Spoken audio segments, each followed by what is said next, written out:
सिखों के प्रथम गुरु श्री गुरु नानक देव जी ने पूरी दुनिया को बराबरी, प्रेम और मानवता का संदेश दिया।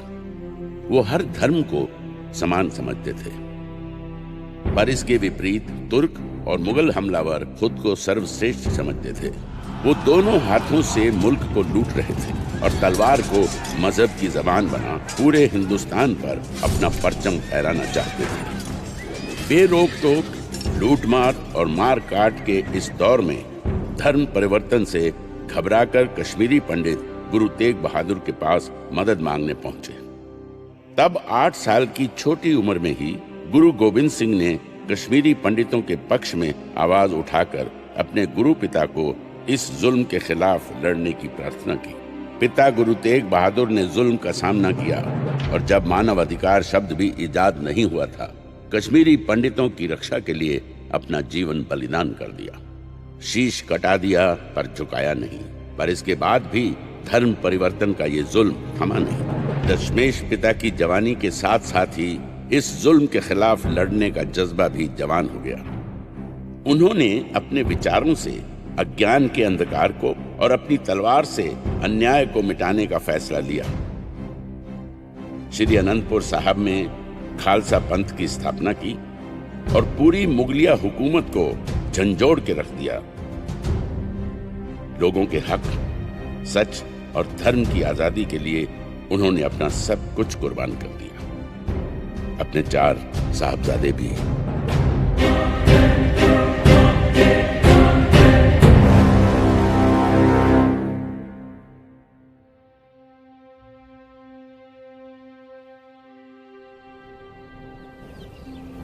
श्री अनंतपुर साहब एक और उछाले मारता दरिया सतलुज और दूसरी तरफ आसमानी रंग में खुला सरसा नदी का पानी। रंग बिरंगी हरी भरी वादी की गोद में गुरुजी के 4 साहबजादे हंसते खेलते बड़े हुए। वो नगाड़े की चोट पर खुली हवा में उड़ते और लोग देखते रह जाते।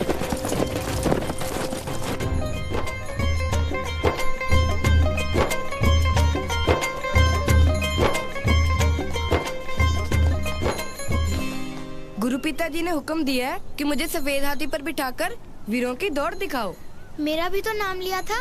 हाँ हाँ, वो कहते थे कि फतेह सिंह को भी साथ बिठा लेना। पर मुझे तो जल्दी।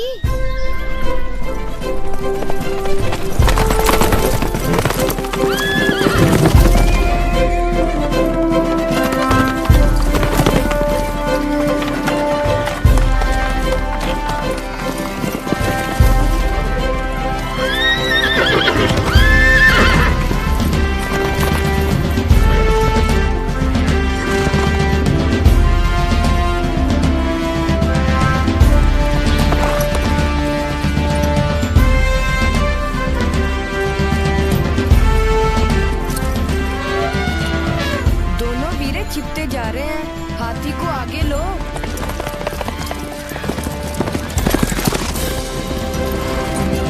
जुझार सिंह,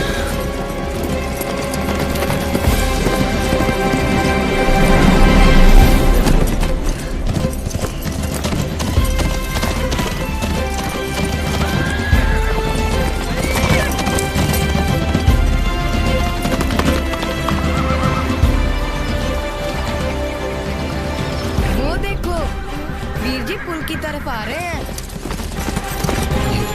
ये तो कल टूटने से बचा है।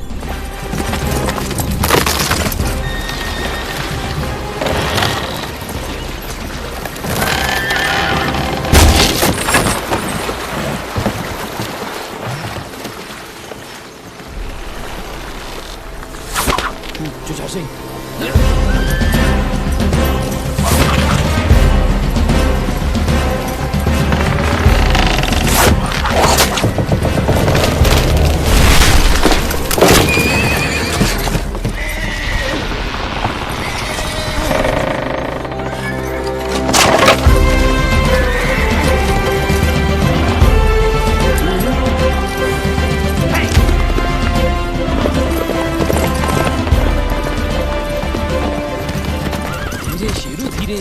हमें छोटे वीर से आगे नहीं निकलना।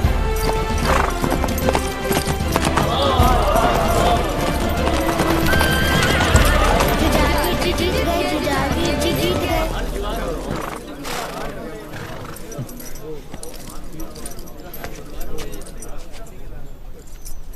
गुलाब सिंह जी, अब हमें नीचे उतारो। ये हुक्म तो गुरु साहब ने मुझे नहीं दिया था। घुड़सवारी अच्छी कर लेते हो। एक ब्राह्मण फरियाद लेकर आया है। गुरु साहब ने आप जी को बुलाया है।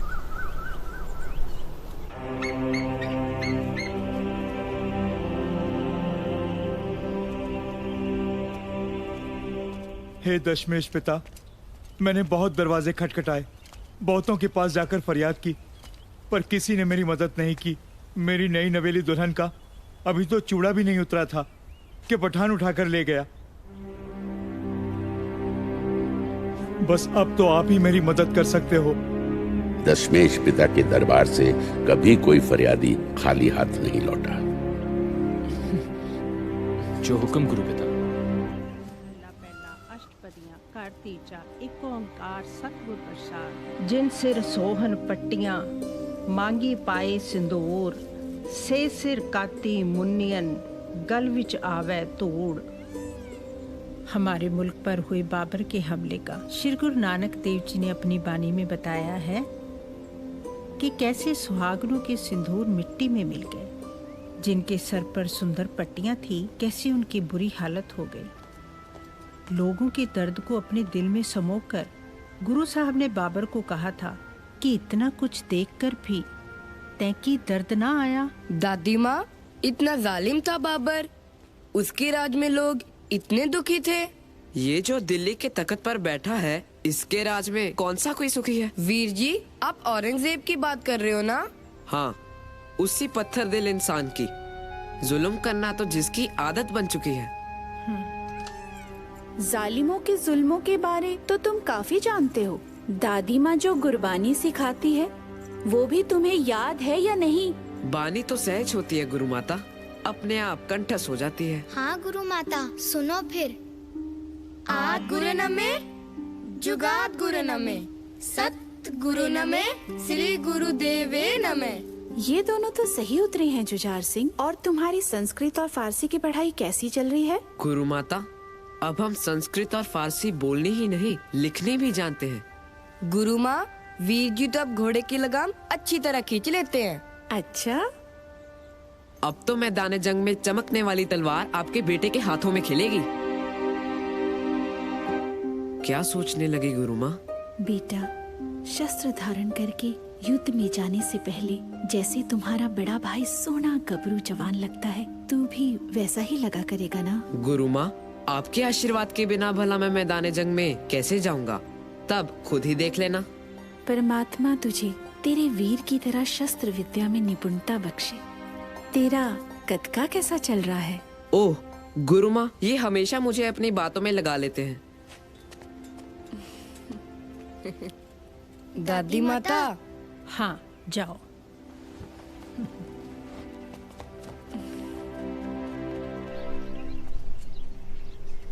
देवकी दास, गुरु पिता का आदेश है कि आगे से अगर तुम्हारी जोरू के साथ कोई छेड़खानी करे तो अपनी रक्षा खुद करनी सीखो। मैं वादा करता हूँ गुरु साहब जी का मैं बहुत शुक्रगुजार हूँ अजीत सिंह जी, जिन्होंने मेरी मदद के लिए आपको भेजा। वाहिगुरु जी का खालसा, वाहिगुरु जी की फतेह।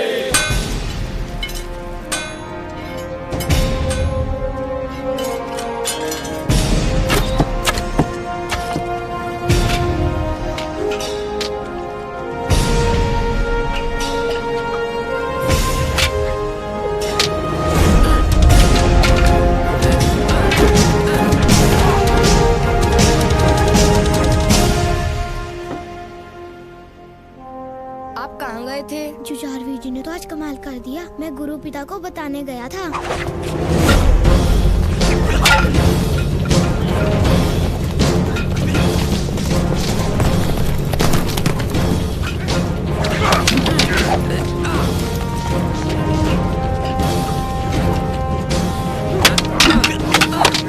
अजीत सिंह, जुझार सिंह तो आज पता नहीं क्या खा कर आया है। ये तो किसी के भी पाँव नहीं टिकने दे रहा। मेरा छोटा वीर अब जवान होता जा रहा है।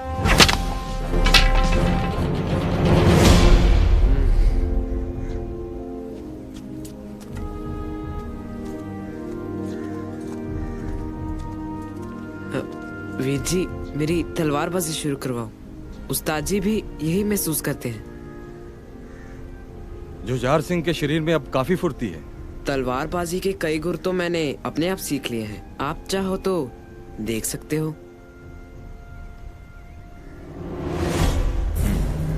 अच्छा जी। मेहर सिंह जी,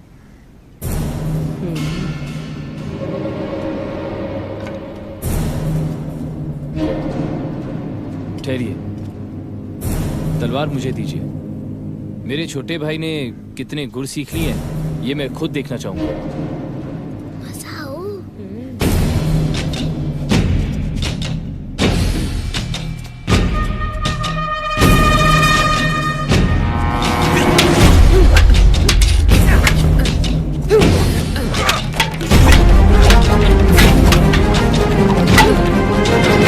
अपने आप इतने गुर सीख लिए कि मेरा वार रोकने के काबिल हो गए।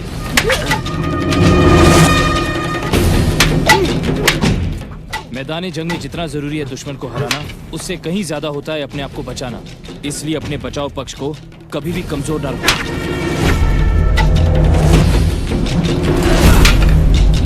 मुझे तो ऐसा लगता है वीर जी कि मैं मैदानी जंग में दुश्मन के हाथ पकड़ी तलवार को गिरा सकता हूँ।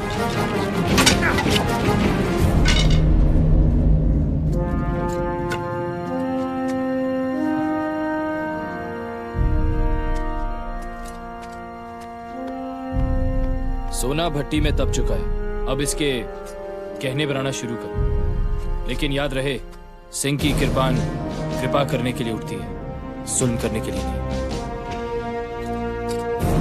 वीर जी, अब आप गतका जल्दी जल्दी सीखना, तभी मेरी बारी जल्दी आएगी।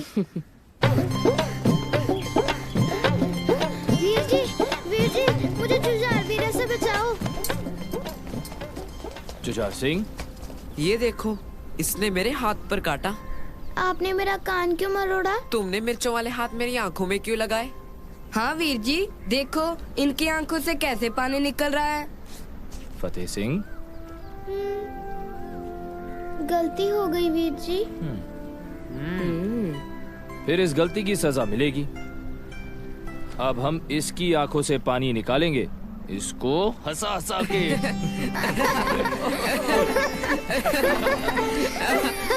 रुक जा, अब कहाँ भाग रहे?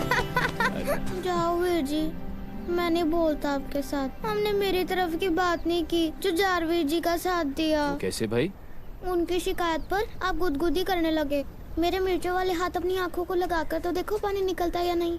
वीर जी, फतेह सिंह का दिमाग बहुत चलता है। हम इसे बाकी सेवकों की तरह संस्कृत पढ़ने काशी भेजेंगे। नहीं वीर जी, मैं आप सबको छोड़ के कहीं नहीं जाऊंगा। ठीक है, फिर नहीं जाना तो संगत की सेवा करनी पड़ेगी, भाई कन्हैया से भी बढ़कर। वीर जी, एक बार आप भाई कन्हैया जी के बारे में सुनाते सुनाते रुक गए थे, क्या बात थी वो? मैं बताता हूँ वीर जी।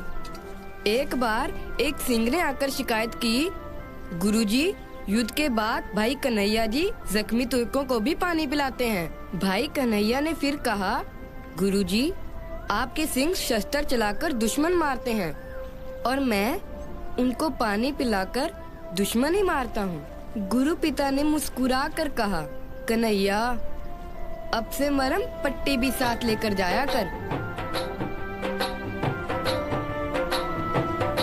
मैं भी गुरु पिता जैसा सन सिपाही बनूंगा। ये क्या गंगू, मैंने तुम्हारे पास बच्चों के लिए घी शक्कर भेजी थी, तू वैसे ही वापस ले आया? मैं क्या करता माता जी, आपके चारों लाल तो अंदर से दरवाजा बंद करके बैठे हैं, कहते हैं शाम तक हमें कोई ना बुलाए। ये जब भी चारों इकट्ठे होते हैं नया ही रंग ले आते हैं। माता जी, आपको पता है इस बार ये क्या करना चाहते हैं? कल मेरे पोते दरबार में उस आत्मा रूपी परमात्मा के बारे में गुणगान करेंगे, जिसके आने से धरती का अंधेरा छटा और रोशनी हो गई। वाहे गुरु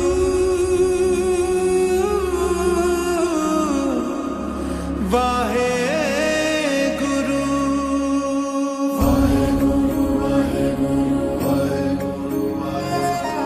सतगुरु गटिया मिट्टी तुंद जग चानन हुआ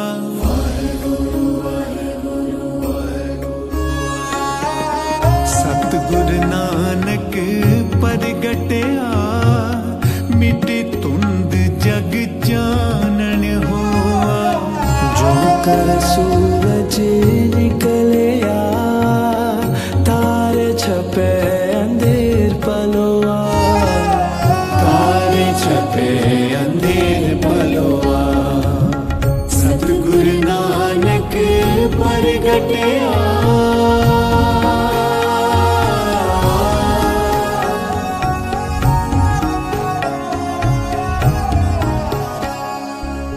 सिंह बुके मिर्गावली पन्नी जाए ना तीर तरोआ जिथे बाबा पैर तरे पूजा सड़ता पण सोआ मिट्टी तुंद जग चानन हुआ सतगुरु नानक परगटिया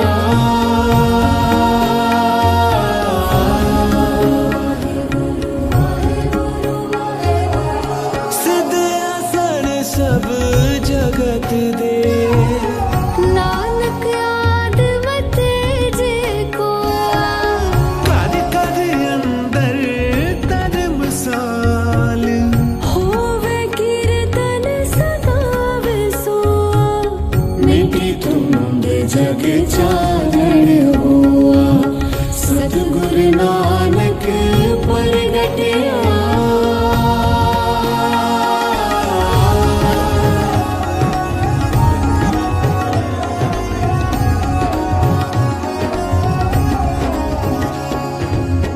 बाबे तारे चारे जग नौखंड पृथ्वी सच्चा टोआ गुरुमुख कल विच परगट हुआ गुरुमुख कल विच परगट हुआ मिट्टी तुंद जग चानन हुआ सतगुरु नानक परगटिया मिटे तुंद जग चानन हुआ ज्यों कर सूरज निकलिया तारे छपे अंधेर पलोआ तारे छपे अंधेर पलोआ सतगुरु नानक परगटिया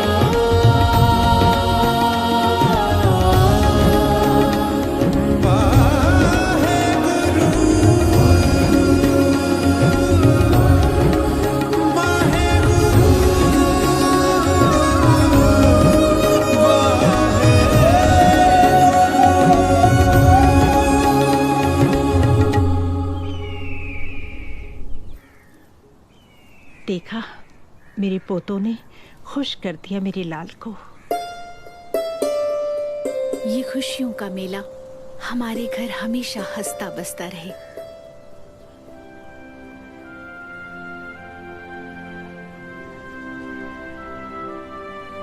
पर ये रौनकें बहुत दिनों तक नहीं रही। मुगलिया सल्तनत लोगों को जबरदस्ती धर्म बदलने के लिए कहती थी और दशमेश पिता का सजाया खालसा पंथ उसका विरोध करता था। इसलिए हर धर्म और हर जाति के लोग गुरुजी के साथ जुड़ते हैं और फक्र महसूस करते हैं। उनकी बढ़ती ताकत मुगलिया हुकूमत और पहाड़ी राजाओं की परेशानी का सबब बनती जा रही थी। सूबा सरहंद वजीर खान को शरद ऋतु में पसीने आ रहे थे। उसको कुछ समझ नहीं आ रहा था कि वो क्या करे। हम गुरु और उसके सिंगों से कई लड़ाइयां हार चुके हैं। 1 लाख फौज दिल्ली से और मंगवाकर इनका सफाया करवाइए। ऐसा नहीं हो सकता कि सांप भी मर जाए और लाठी भी ना टूटे। एक आदमी की मौत के साथ खालसा पंथ की कमर भी टूट जाएगी। मैं समझ गया हुजूर, लेकिन उस गुरु के साथ टक्कर कौन लेगा? मुगलिया सल्तनत का सबसे ताकतवर सूरमा बैंडे खान।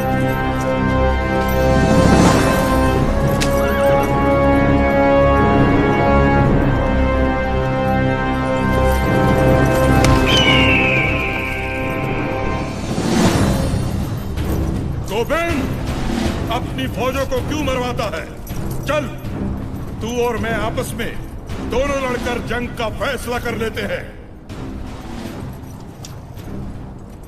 गुरु साहब ने 5 प्यारों से आज्ञा मांगी। फिर तैयार हो जा गोविंद।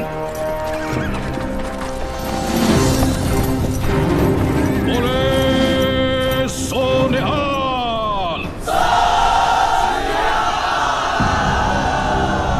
और कर गोविंद। गुरु साहब ने कहा, खालसा कभी पहले वार नहीं करता।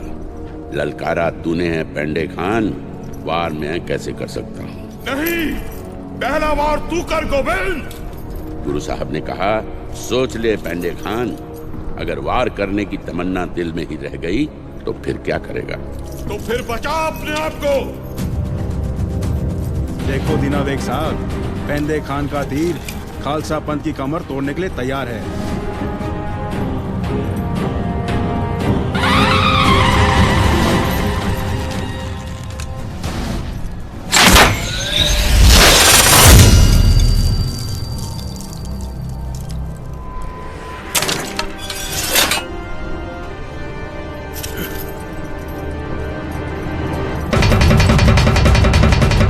गुरुजी ने फिर निशाना लगाने से पहले वाहेगुरु जी को कहा, नर में हर है, हर में नर है।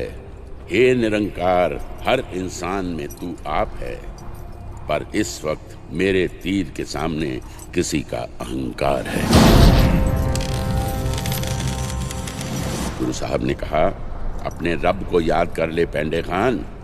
मैं तो सर से पैरों तक लोहे से ढका हूँ। पूछो इसको, मुझे तीर कहाँ मारेगा?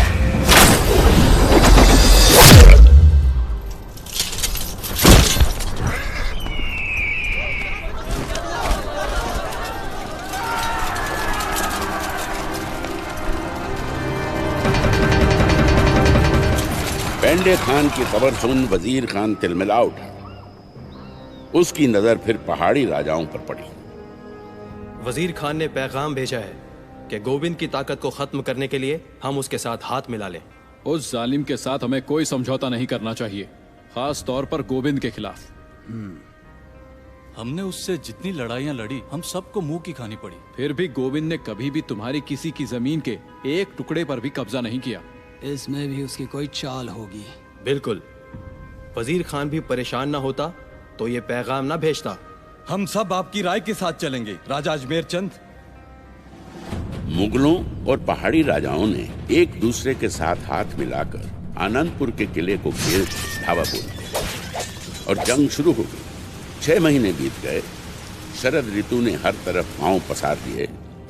सिपाहियों में बीमारी फैलने लगी।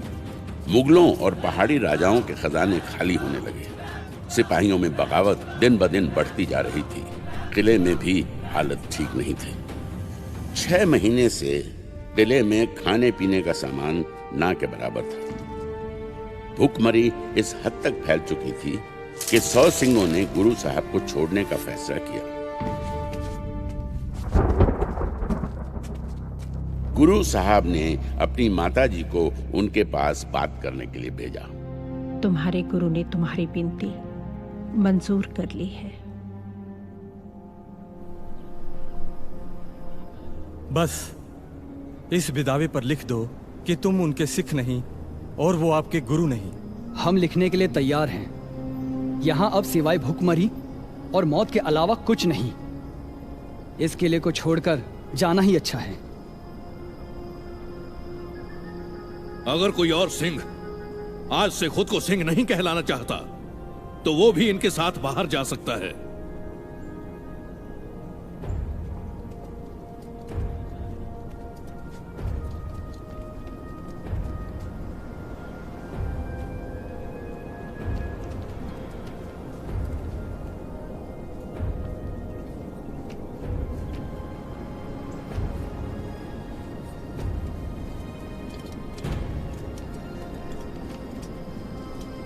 सौ सिंह छोड़कर जाना चाहते थे, पर सिर्फ 40 ही गए। बाकियों के जमीर ने आज्ञा नहीं दी। सिपे सालार, वो सिंह जा रहे हैं। रुक जाओ, लगता है डर कर भाग रहे हैं। जाने दो। सही सोचा जनाब। इससे पहले कि हमारी फौजें घेरा तोड़ दें, बस ऐसे ही ये किला खाली हो जाए। एक बार धोखा देने के बाद आखिरकार घास में सांप की तरह रेंगता वजीर खान का गुरु साहब को पैगाम आया, जिसमें मुगलों ने अपने धर्म और पहाड़ी राजाओं ने गौ माता की कसम खाई कि अगर गुरु साहब किला खाली कर दें तो कोई उनकी परछाई की तरफ भी नहीं देखेगा। वो जिस तरफ जाना चाहें अपने सिंगों को लेकर जा सकते हैं। गुरु साहब ने इस प्रस्ताव को अपने कुछ करीबी सिंहों के कहने पर मंजूर कर आनंदपुर का किला खाली कर दिया।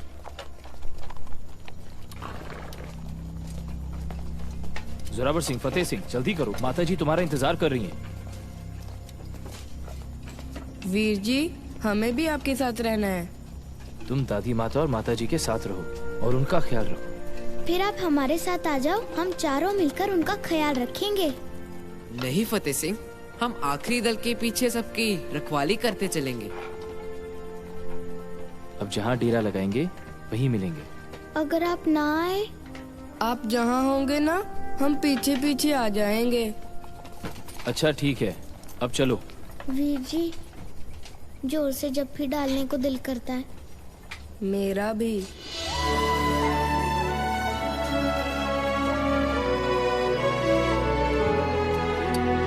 वीरे गले मिले ने कैसा मिलाप होया, चुपचाप रोए तारे, आसमां भी रोया। देखो आनंदपुर तो कैसा बड़ा बिछोड़ा, उड़या जमाग सर चो, हंसा जोड़ा जोड़ा। कैसी कड़ी जो बिछड़े, मुड़ के मिल न पाए। ए चार साहिबजादे, ए चार साहिबजादे, ए चार साहिबजादे। खान साहब, समझौते मुताबिक गुरु और उनके सिंगों ने शांतिपूर्वक किला खाली कर दिया। मुझे किले की ईंटें सर पर मारनी है? मुझे तो अपना शिकार गोविंद किले से बाहर चाहिए था। इच्छा तो पूरी हो गई, अब सोच क्या रहे हैं खान साहब? हम ये नहीं कर सकते। हमने अपने धर्म और इन्होंने अपनी गौ माता की कसम खाई है। कसम?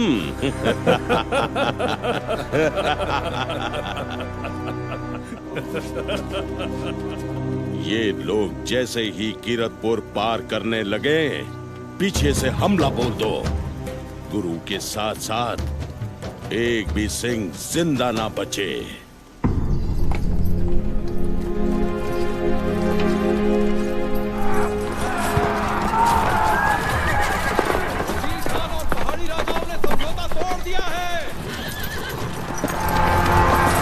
हजारों की गिनती में फौज हमारा पीछा कर रही है। कोई परवाह नहीं, हम मोर्चा संभालते हैं। पर मोर्चा कहाँ संभालें अजीत सिंह जी? हम सैकड़ों में और दुश्मन हजारों। वो सामने दो पहाड़ियों से हजारों की गिनती में दुश्मन वहाँ से एक साथ नहीं निकल सकता। आओ। साध संगत जी, गुरु साहब का आदेश है कि अमृत वेले को देखते हुए आसादी वार दे दीवान सजाए जान।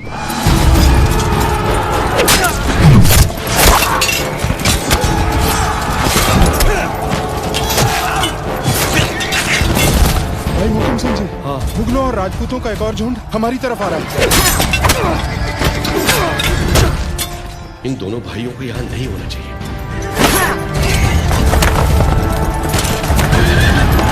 अजीत सिंह जी, दुश्मन चालाकी से किसी और रास्ते जाकर सिरसा किनारे हमला न कर दे। हमें एक बार जाकर देख लीजिए। आप चलिए, मैं आपके पीछे से आता हूँ। पहाड़ी पर पड़े उस पत्थर को फेंककर रास्ता कर दो। हम कहाँ जा रहे हैं? हमें सिरसा किनारे जाकर एक बार वहां की खबर ले लीजिए। वाहेगुरु जी का खालसा, वाहेगुरु जी की फतेह। भाई दया सिंह जी, हमारे आधे से ज्यादा सिंह शहीद हो चुके हैं। आपके साथ औरतें और बच्चे हैं। सिरसा का पानी चढ़ता जा रहा है। आप इनको नदी पार करवाना शुरू करो और अजीत सिंह जी को। अजीत सिंह जी नहीं आए, उनको इस जंग से बाहर लाना होगा।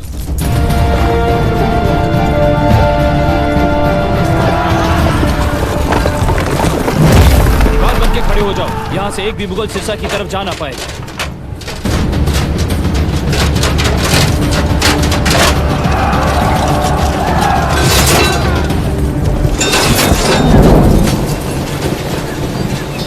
अजीत सिंह जी, सिरसा नदी का पानी चढ़ता जा रहा है।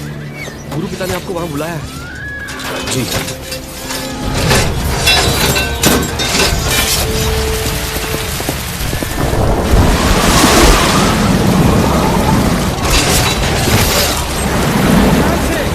पानी का बहाव बहुत तेज है, कहीं आपके पैर ना उखाड़ दे।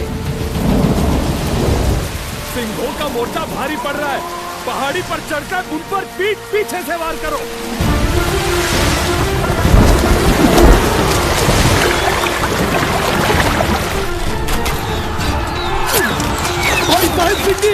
पीछे से वार हुआ है।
नदी का पानी बहुत चढ़ गया है। खान साहब, हम पुल की तरफ से इनका पीछा करते हैं।